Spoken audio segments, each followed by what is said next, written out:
आप सभी का हमारे यूट्यूब चैनल नीलम क्लासेस में स्वागत है। हम आपके लेकर आए सीटीपी के कुछ मोस्ट इंपॉर्टेंट क्वेश्चन जो आपके प्रीवियस एग्जाम में पूछे जा चुके हैं। हम उन्हीं क्वेश्चन को डिस्कस करेंगे जो आपके एग्जाम में आपको देखने को मिलेंगे। तो चलिए शुरू करते हैं। हमारा फर्स्ट क्वेश्चन क्या कहता है कि विकास की कौन सी अवस्था की प्रमुखता है कि अमूर्त सोच व खुद की पहचान खोजने की चाह। क्या कह रहा है क्वेश्चन हमारा कि विकास की कौन सी अवस्था की प्रमुखता है अमूर्त सोच और खुद की पहचान खोजने की चाह। क्या कह रहा है क्वेश्चन कि वह कौन सी अवस्था है जिसमें बालक अमूर्त सोच व खुद की पहचान व खोजने की चाह उसके अंदर हो जाती है। ऑप्शन ये कहता है शैशवावस्था यानी कि इन्फेंसी यानी कि 0 से 2 वर्ष की अवस्था होती है। कितने से 0 से 2 वर्ष। ऑप्शन बी कहता है प्रारंभिक बाल्यावस्था यानी कि अर्ली चाइल्डहुड। तो अर्ली चाइल्ड की एज क्या एज होती है 2 से 6 वर्ष होती है। ऑप्शन सी कहता है माध्यमिक बाल्यावस्था यानी कि मिडिल चाइल्डहुड की एज 6 से 11 वर्ष या 12 वर्ष होती है। ऑप्शन डी कहता है किशोरावस्था। तो किशोरावस्था की एज क्या होती है 12 से 18 वर्ष। वही यहाँ पे बात कर रहा है कि बच्चे जब अमूर्त चीज़ों को सोचने लगता है उसमें क्या आ जाती है अमूर्त चीज़ों के बारे में जब उसमें क्षमता आ जाती है तो वो कौन सी अवस्था है। तो हमने आपको पियाजे की थ्योरी में बताया था कि जहाँ पर बच्चा अमूर्त चीज़ों के बारे में सोचने लगता है उसके मन में जो विचार आते हैं उसके बारे में सोचने लगता है वो कौन सी अवस्था होती है हमारी किशोरावस्था। पियाजे की चौथी अवस्था है जो 11 से 15 यानी कि 11 से अधिक उन्होंने एज बताई है। तो वो कौन सी अवस्था है हमारी किशोरावस्था जहाँ पे बच्चा अमूर्त चीज़ों के बारे में सोचने लगता है। तो ऑप्शन डी जो है वो हमारा करेक्ट हो जाएगा। आगे देखते हैं अपना अगला क्वेश्चन। विकास के बारे में निम्न में से कौन सा कथन सही नहीं है। क्या कह रहा है क्वेश्चन हमारा कि विकास के बारे में निम्न में से कौन सा कथन सही नहीं है यानी कि निगेटिव की बात वो यहाँ पे कर रहा है, निगेटिव हमको बताना है। ऑप्शन ए क्या कहता है कि विकास एक खास क्रम अनुसार चलता है। तो ये तो हमारा पॉजिटिव है कि क्या करता है विकास क्या होता है एक क्रम के अनुसार चलता है यानी कि पहले बच्चा शैशवावस्था में फिर बाल्यावस्था किशोरावस्था प्रौढ़ावस्था ये क्या होते हैं विकास के क्रम होते हैं। तो ये तो हमारा पॉजिटिव है। ऑप्शन बी कहता है कि विकास विभेदन व एकीकरण के सिद्धांत का पालन करता है। तो ये भी हमारा करेक्ट हो जाएगा क्योंकि विकास क्या करता है इंटीग्रेशन और डिफरेंसेस का पालन करता है। क्योंकि क्या होता है सिंपल यहाँ पे सिंपल टू कॉम्प्लेक्स की बात हो रही है कि जब बच्चा सभी चीज़ों को एक साथ मिलकर काम करता है जैसे जो वह सीख रहा है तो पहले वो क्या करेगा उस चीज़ को उठाना सीखेगा फिर उस चीज़ को फेंकना सीखेगा। तो ये भी हमारा करेक्ट हो जाएगा। ऑप्शन सी कहता है कि विकास पैर से सिर की दिशा में होता है। तो यही आंसर हमारा गलत हो जाएगा। विकास सिर से पैर की दिशा में होता है। पहले बच्चे का सिर का विकास होगा फिर क्या होगा पहले बच्चा क्या करेगा अपना सिर संभालना सीखेगा फिर बैठना सीखेगा फिर खड़े होना सीखेगा फिर चलना सीखेगा। तो विकास क्या होता है सिर से पैर की होता है। क्या होता है सिर से पैर की तरफ होता है यानी कि सफेलोकॉर्डल में क्या होता है हेड टू टॉय बच्चे का विकास होता है। ऑप्शन डी कहता है विकास केंद्र से बाह्य की ओर अग्रसर होता है। तो हाँ ये भी हमारा करेक्ट है कि विकास क्या होता है केंद्र से बाह्य की ओर यानी कि बच्चे का पहले कंधे का विकास होगा फिर उसकी आर्म्स यानी कि बाहों का विकास होगा यानी कि केंद्र से बाह्य की तरफ होता है यानी कि यहाँ पे प्रॉक्सिमो डिस्टल की बात हो रही है। तो ऑप्शन सी जो है वो हमारा इनकरेक्ट है क्योंकि निगेटिव ही वो पूछ रहा था। तो ऑप्शन सी ही हमारा करेक्ट हो जाएगा क्योंकि वो निगेटिव की बात कर रहा था क्योंकि विकास क्या होता है वो सिर से पैर की ओर होता है ना कि पैर से सिर की ओर। तो ऑप्शन सी ही जो हमारा गलत है वही हमारा सही है क्योंकि निगेटिव ही उसने पूछा था। आगे देखते हैं अपना अगला क्वेश्चन। बच्चों में व्यक्तिगत विभिन्नताओं का प्रमुख कारण क्या है। क्या कह रहा है क्वेश्चन हमारा कि बच्चों में व्यक्तिगत विभिन्नताओं का प्रमुख कारण क्या है। यहाँ पे इंडिविजुअल डिफरेंसेस की बात हो रही है यानी कि व्यक्ति में क्या होती है सभी व्यक्तियों में भिन्न भिन्न प्रकार की योग्यता या रुचियाँ होती हैं। ऑप्शन ए कहता है कि केवल व्यक्ति के वंशानुगुण गुण। तो ये तो हमारा केवल वंशानुगुण गुण हो बस। ऑप्शन बी कहता है केवल बालक में पालन पोषण का तरीका। ये भी हमारा गलत हो जाएगा। ऑप्शन सी कहता है और वह पर्यावरण कारकों के बीच परस्पर अंतःक्रिया। तो ऑप्शन सी ही हमारा करेक्ट हो जाएगा। डी कहता है केवल बच्चों का भौतिक परिवेश। तो ये भी हमारा इनकरेक्ट हो जाएगा। तो ऑप्शन सी जो है वो हमारा करेक्ट हो जाएगा। आगे देखते हैं अपना अगला क्वेश्चन कि समाजीकरण है।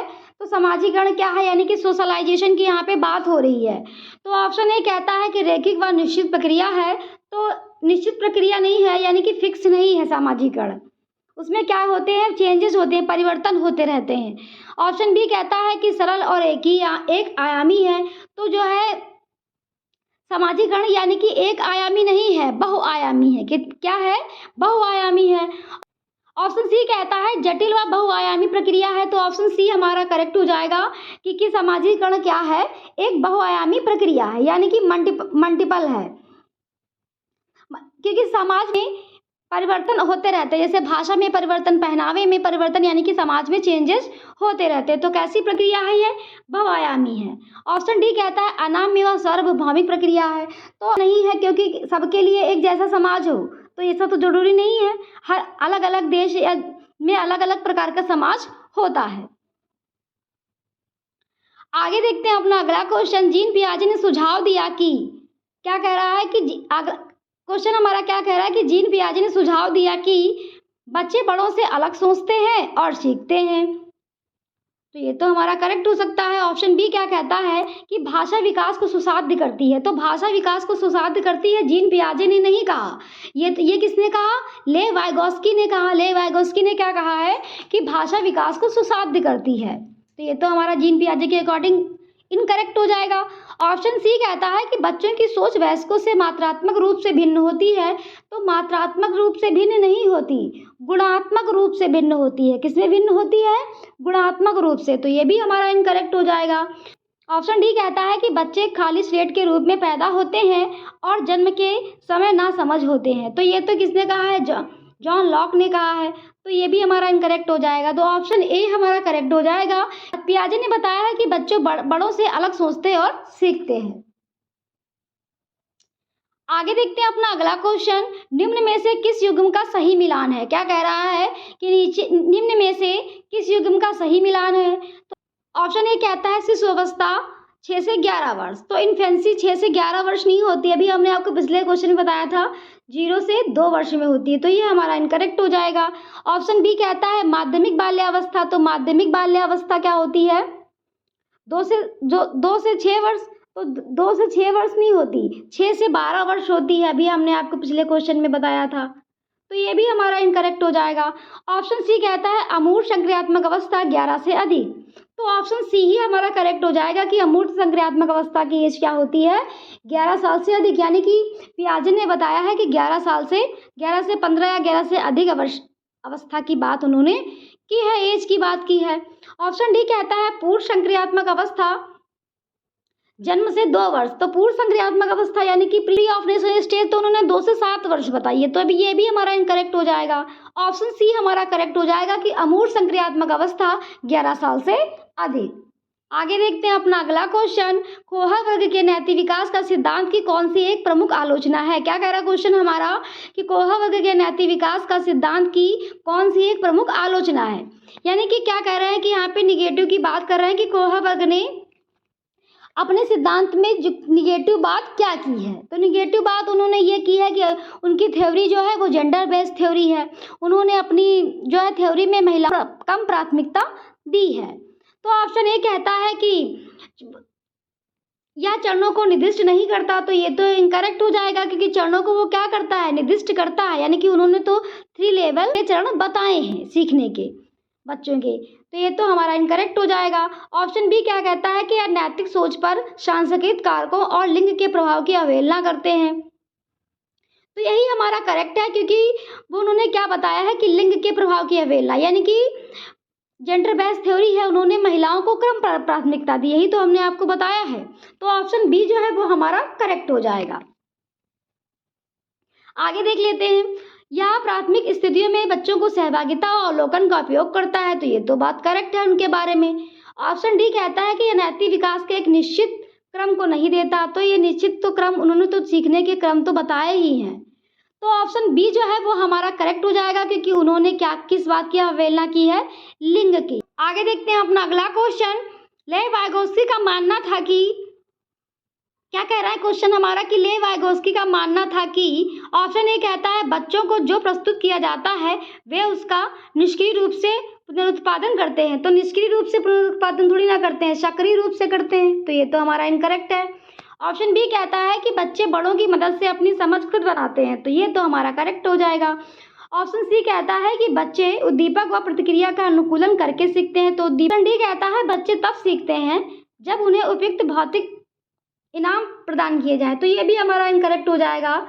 ऑप्शन बी हमारा करेक्ट हो जाएगा कि लेव वाइगोस्की का मानना था कि क्या होते हैं, बच्चों बड़ों की मदद से अपनी समझ खुद विकसित करते हैं। उन्होंने क्या बताया कि अगर बच्चा किसी चीज़ को कर नहीं पा रहा है तो अगर आप थोड़ी सी मदद कर दोगे तो उस कार्य को पूरा कर लेगा, तो ऑप्शन बी जो है वो हमारा करेक्ट हो जाएगा।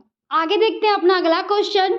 एक प्रगतिशील कक्षा में, क्या कह रहा है क्वेश्चन हमारा कि एक प्रगतिशील कक्षा में यानी कि प्रोग्रेसिव क्लासरूम की बात करता है। तो प्रोग्रेसिव क्लासरूम क्या होता है, एक ऐसी कक्षा जहां सीखने की प्रक्रिया में बच्चों को सक्रिय रूप से शामिल किया जा सकता है। क्या कह रहा है, क्या होता है प्रोग्रेसिव क्लासरूम, कि एक ऐसी कक्षा जहां सीखने की प्रक्रिया में बच्चों को सक्रिय रूप से शामिल किया जाता है, जहां बच्चे क्या होते हैं, सक्रिय होते हैं। ऑप्शन ए कहता है कि बच्चों का सीखना इनाम व सजा के प्रयोग से नियमित होता है, तो ऐसा नहीं है, बच्चे इनाम व सजा से नहीं सीखते, ये तो हमारा इनकरेक्ट हो जाएगा। ऑप्शन बी कहता है कि बच्चों को सख्त निगरानी में रखना व अनम्य पाठचर्या अपनानी, तो अनम्य पाठचर्या नहीं अपनानी, कैसी पाठचर्या हो, हमारा लचीला हो, पाठचर्या कैसी हो, हमारी लचीली हो, तो ऑप्शन बी हमारा इनकरेक्ट हो जाएगा। ऑप्शन सी कहता है कि सीखने का आधार प्रत्यक्ष अनुभव व संवाद होते हैं, तो ऑप्शन सी हमारा करेक्ट हो जाएगा कि सीखने का क्या आधार क्या होता है, प्रत्यक्ष अनुभव। यहाँ बच्चा प्रत्यक्ष रूप से या अपने अनुभव या बच्चे एक्टिविटीज़ के माध्यम से सीखते हैं, वो हमारा करेक्ट होता है, तो ऑप्शन सी जो है वो हमारा करेक्ट हो जाएगा। ऑप्शन डी भी देख लेते हैं। सीखने को सुसाधित करने के लिए वेतन और अभ्यास व विधि का पालन करना चाहिए, तो ये ऑप्शन डी भी हमारा इनकरेक्ट हो जाएगा कि वेतन और अभ्यास विधि, तो हमारा इनकरेक्ट हो जाएगा, ये हमारा निगेटिव वर्ड होता है, तो ऑप्शन सी जो है वो हमारा करेक्ट हो जाएगा। आगे देखते हैं अपना अगला क्वेश्चन। कौन सी बुद्धि का प्रदर्शन करने वाले व्यक्ति अपनी भावनाओं के बारे में गहराई से जानते हैं और अपने गुणों को पहचानते हैं। क्या कह रहा है क्वेश्चन हमारा कि कौन सी बुद्धि का प्रदर्शन करने वाले व्यक्ति अपनी भावनाओं के बारे में गहराई से जानते हैं और अपने गुणों को पहचानते हैं, तो ऑप्शन ए कहता है कि तर्क गणितीय बुद्धिमत्ता, तो तर्क गणितीय बुद्धि किसके अंदर होती है, जिनके अंदर तर्क करने की क्षमता अधिक होती है, जैसे बैंकर होते हैं, साइंटिस्ट होते हैं, ठीक है, तो ये हमारा इनकरेक्ट हो जाएगा। ऑप्शन बी कहता है अंतःवैयक्तिक, तो ऑप्शन बी ही हमारा करेक्ट हो जाएगा, क्योंकि यहाँ पे इंट्रापर्सनल की बात हो रही है, किसकी बात हो रही है, इंट्रापर्सनल की, और एक होता है हमारा इंटरपर्सनल। तो इंट्रा जो पर्सनल होता है उसमें खुद की भावनाओं के बारे में जानना होता है, और इंटरपर्सनल में दूसरों की भावनाओं के बारे में जानना होता है। सी भी देख लेते हैं। क्या कहता है कि शारीरिक गतिक संवेदनात्मक बुद्धि। शारीरिक गतिक बुद्धि क्या होती है, जो वो बुद्धि जिससे हमारे शरीर को गति मिलती है, वो क्या होती है, शारीरिक बुद्धि। वो क्या कौन से होते हैं, जैसे एक्टर होते हैं और एथलीट होते हैं, जैसे कि क्रिकेटर होते हैं, क्रिकेट वगैरह, और नीरज चोपड़ा जैसे भाला फेंक वगैरह, ये सब क्या होती है, ये सब गतिक बुद्धि होती है, जिससे क्या मिलती है, हमारे शरीर को गति मिलती है। और तो ये भी हमारा इनकरेक्ट हो जाएगा। ऑप्शन डी कहता है भाषाई बुद्धि। तो भाषाई बुद्धि क्या होती है, जिसे शब्दों और भाषा का ज्ञान होता है, जैसे कवि क्या होते हैं, और पत्रकार होते हैं, तो ये भी हमारा इनकरेक्ट हो जाएगा। ऑप्शन बी हमारा करेक्ट हो जाएगा अंतःव्यक्ति, यानी कि इंट्रापर्सनल की यहाँ पे बात हो रही थी, खुद की मनोदशाओं और भावनाओं के बारे में समझना इंट्रापर्सनल होता है, और दूसरों की भावनाओं मनोदशाओं के भावनाओं दूसरों के बारे में समझना इंटरपर्सनल होता है। आगे देखते हैं अपना अगला क्वेश्चन। शिक्षकों का कौन सा व्यवहार बच्चों में जेंडर रूढ़वादिता पक्षपात को कम करने में मदद करेगा। क्या कह रहा है क्वेश्चन हमारा कि शिक्षकों का कौन सा व्यवहार बच्चों में जेंडर रूढ़वादिता पक्षपात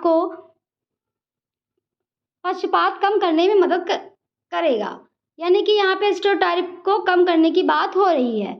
ऑप्शन ए कहता है कि कक्षा में केवल लड़कों को भारी कुर्सी मेज उठाने को कहना, तो क्या लड़कियां नहीं उठा सकती है, तो जेंडर रूढ़वादिता को बढ़ावा देने की बात कर रहा है।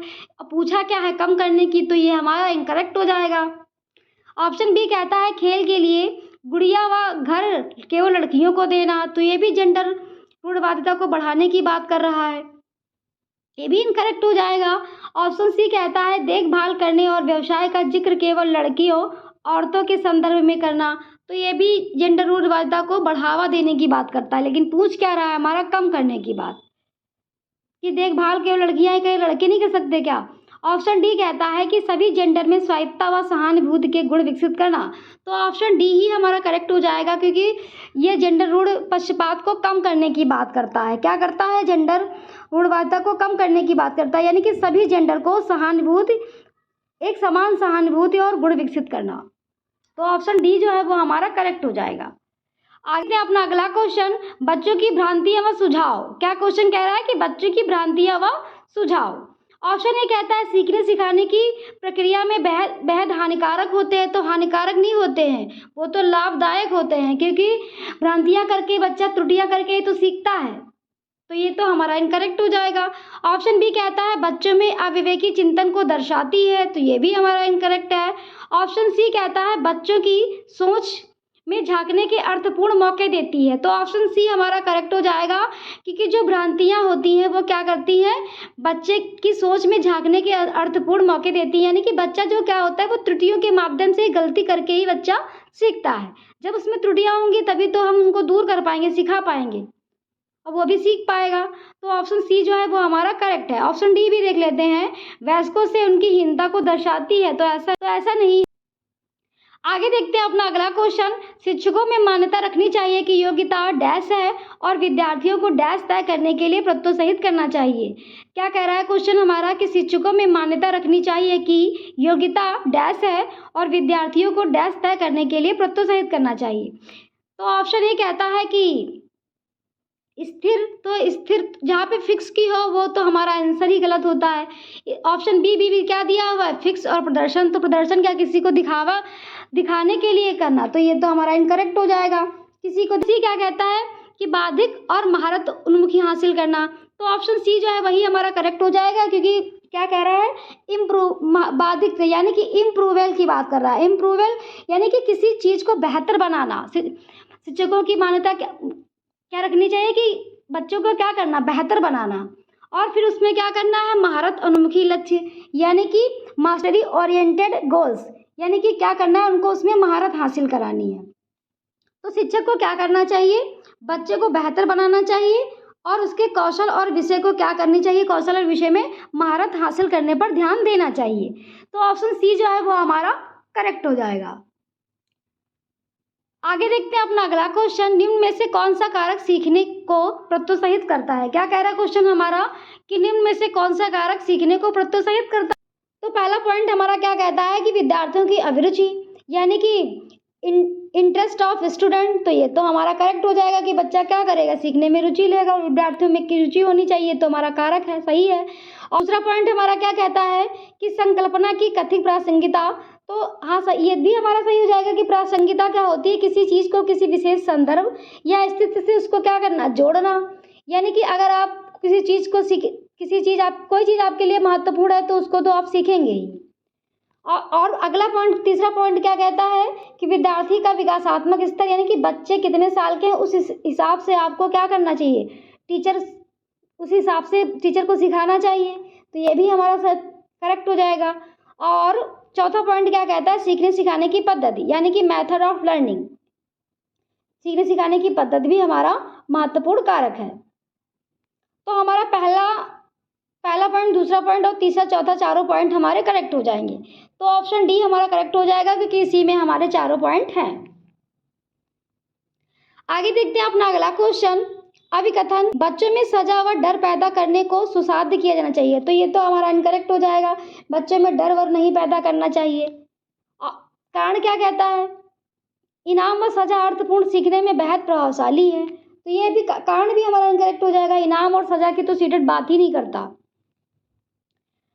तो हमारे दोनों इनकरेक्ट हो जाएंगे। तो ऑप्शन डी जो है वो हमारा करेक्ट हो जाएगा, क्योंकि ए और आर दोनों हमारे गलत। ये थे हमारे सीटीपी के कुछ मोस्ट इंपॉर्टेंट क्वेश्चन जो आपके प्रीवियस एग्जाम में पूछे जा चुके हैं।